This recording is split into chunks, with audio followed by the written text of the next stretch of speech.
Okay. I can start talking? Mm-hmm. Okay. Well, my name is Tom Wagner. I'm here to talk about decisions that we make. I know that we all make decisions sometimes that don't work out, although we think they would. Bad choices, things we wish that hadn't happened, mistakes. And yet, I'm here to talk about a mistake that I made many years ago. 26 years ago, I made a mistake. Sometimes those mistakes follow you. They follow you and they hurt you every time it comes up. Something that you just wish you could change. When I got out of the halfway house, I ended up going back to get my GED. I spoke about it before. I did. I scored highest on my test and got a scholarship. And the decisions that led to what I'm going to speak of, you might be speaking to some of you. Sometimes the challenges in life that we fear lead us to a place where we don't want to go. I've always been one to tout that if we don't trust in God with all our heart, and we don't lean on our own understanding and all our ways acknowledge Him, He'll direct our path. But as a young Christian, I didn't follow that. Years later, I would pick up a slogan I heard, fear says what if, but faith says even if. I wish now that I'd followed it then. Even if I had, it would have been okay. But by some twist of fate as a young Christian, I find myself in a place that brought confusion. Yes, I went to Haiti on a medical missionary trip. Yes, I had, God blessed me to open up 3 homeless ministries. There's a lot going on, maybe too much for a young Christian, I don't know. But 26 years is a long time to hold a burden within your heart.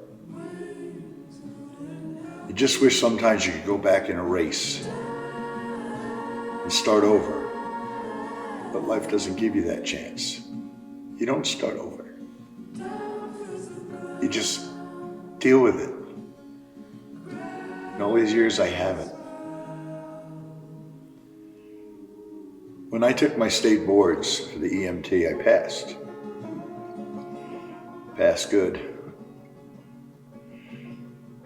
But when a year and a half later I took my state boards for paramedics, I didn't pass. I feared what I did all growing up. My identity, lack of, looking for, whatever a choice was. I had a guy come up to me, handed me a cheat sheet. And it's a burden that I carried because I knew all the answers. I knew everything. Every subject, cardiology, pharmacology, endocrinology, I knew it all. I passed every test with flying colors. But that little bit of doubt came into my heart. And what it did to me, it changed my heart in a way that I can't explain. And although I never won the title of paramedic, I played as if I had, because I still know what I learned, what I went to college for, all those years. And I felt it was necessary for me to get this off my chest. I try to tell the truth all the time, but there's still that one little thing that bothers me. And the enemy reminds me of it a lot. And I refuse to allow this chain to hold me down. Instead, I'm going to look at it as a lesson for new avenue for God's glory. Something that will strengthen me and give to me the hope that I've been looking for. Jesus said, if we do not die to ourselves, we cannot follow Him. Didn't want to die to that because I really wanted to be a paramedic. I know that Jesus says, if you do everything but are guilty in one, you're guilty of all. And that had bothered me for the last how many years? And all I wanted to do was the right thing.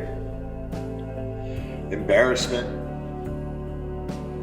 unachievable efforts, I guess, if you will, lack of trust in God, a heart-wrenching decision that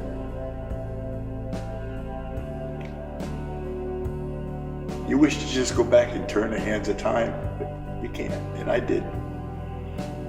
Do anything to try to go ahead and rectify it then. And for 26 years, it's hurt my spirit. It's probably kept me from going further in the Lord. But I pray that this would open up a new walk for me in the Lord, and that I would be able to give him the glory that he deserves, the whole heart and all honor. Because he's loved me. Even through all that, he's loved me. And I know that we all make choices sometimes. We wish we could just tuck it underneath a blanket or something, get it away, put it to the side, whatever we could do. But I flagrantly would mention that I was a paramedic, because the title to me meant that I became somebody. My life growing up was filled with difficulty. Started at 4 years old when I was molested. And I was introduced to things that I should never have seen. I've seen things that I wished I never had been in the area. Murder, stabbings. But God has loved me through all of that. And I look forward to the strength that I'm going to get by releasing this. Being able to stand strong again. And if anyone is offended by my lack of trust, then I ask that you forgive me. Forgive me, because I really need it. I don't mean to deceive anybody, but if anyone sees this video and they know in their heart they have something they need to confess, with your whole heart, confess what it is, because it'll ache, it'll burn, it'll hurt. That's what it's done to me. And hopefully, if it touches one person, then thank you, Jesus. That's what I want to do. I don't want to live my life a lie. I can be honest in everything, but that one thing, no. Yeah, I'm glad Aaron has taken the time to video this and give me the opportunity to set things straight. So this way, if the Lord calls me home tomorrow, at least it's on, and somebody else might be able to gain from it. I thank him for all the times that he's been there for me. He is a good man. His mother is wonderful. Just a blessing, my friend. I'm glad. So for those of you who I may have hurt, forgive me. That's all I ask. Forgive me. And be strong and courageous, because I hadn't been. But I plan on it. And I thank you very much.